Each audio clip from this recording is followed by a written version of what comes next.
Hello everyone. Today I am going to show you how to reset your oil monitoring system in a 2013 Ford F-150.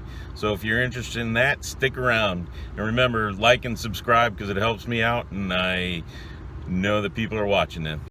Once you're to settings, use the right button to get into that menu, and then use the down button once to get the vehicle, and then push to the right, which gets you into that menu. Scroll down and there you go.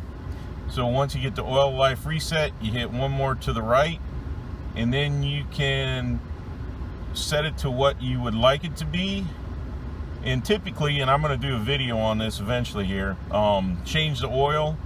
As soon as you change the oil, you reset it to 100%. So I'm going to set it to 100%, and when you do that, you get to the percentage you want to set it at, and then you push the OK, the center button in, and hold it until it says oil life set to 100%, and that's how you do it. So hopefully this video has helped you out, and if you got any questions about it, please put them in the comment section below.